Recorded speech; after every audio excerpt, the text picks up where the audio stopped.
For at least 19 years, Smash fan speculation has spread all across message boards. Whether it be the suspense of a newcomer, the thrill of when they get revealed, or the dozens of guesses we make online, it's very safe to say we've gone through a lot.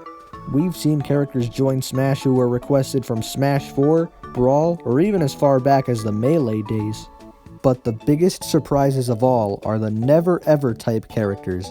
Characters who are wanted but have immense amounts of fan doubt. The big four never-ever characters are King K. Rool, Ridley, Banjo and Kazooie, and, well, you know who. My name is Ryan, I care more about Smash than my plans for the future, and this is the complete history of Geno for Smash.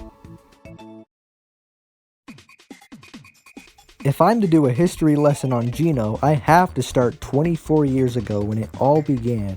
Super Mario RPG tells the story of the Star Road, a pathway that helps grant people's wishes, the scattering of its 7 star fragments, and Mario, Bowser, Toadstool, and crew's quest to get them back. If you'd played any Mario game before this, you definitely knew who these guys were, but new to Super Mario RPG were Mallow, a cloud-like gentleman who was the first to join Mario on his journey, and a wooden warrior who goes by the name of...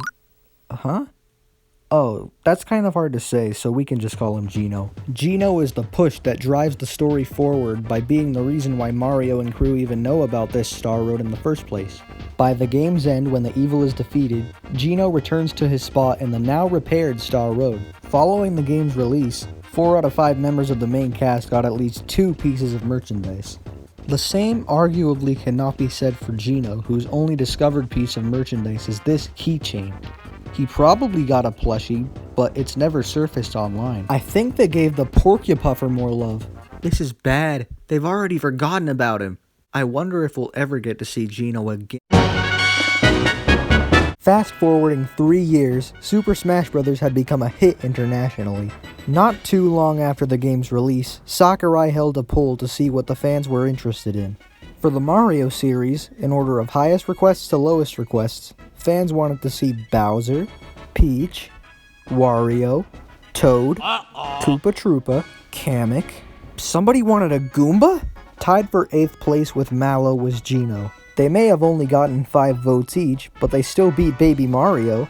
The point is that ever since Super Smash Bros. Has been a franchise, there have been requests for Geno by somebody somewhere. It all escalates from here on out, so here we go.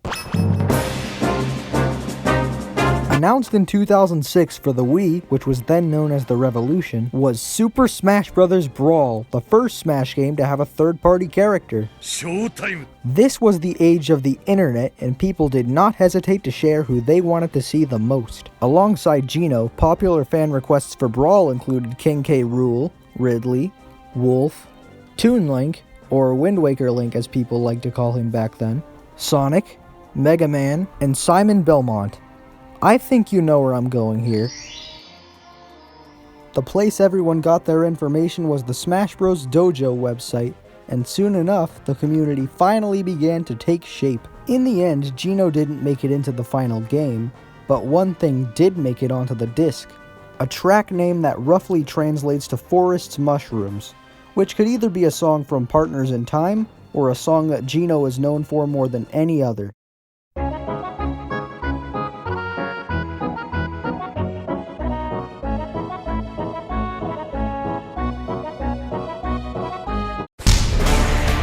Fast forwarding 6 years and the time seemed right for a new game. We ended up getting 2, starting what I see as the golden age of speculation for the series. We'd reached a point when more seemed possible than ever before, and outrageous requests finally seemed realistic. A whole new generation of characters began to be requested, but Geno never faltered. Fan favorites such as Mega Man and Cloud made their Smash Bros. Debut here, but Geno? Well...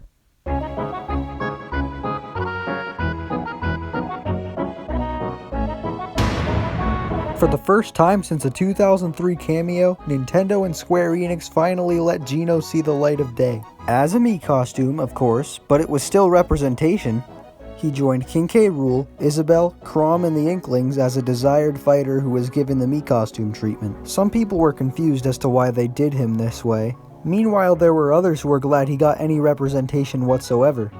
This was also around the time when Sakurai himself said he's wanted to add Geno as a playable character since Brawl. Oh boy, you know what that means. Geno's gonna be a playable character next game. Oh, fuck.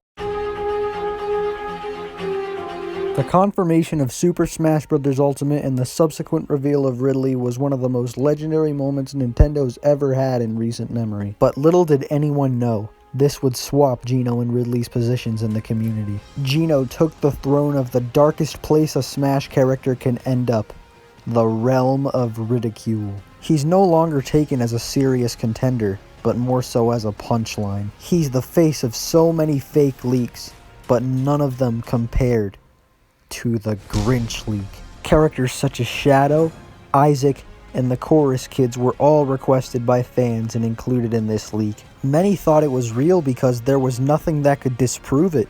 All we could do was wait for the word from Nintendo themselves. And what did we get? Lied to. Today, 3 out of 4 of our never-evers have joined the battle.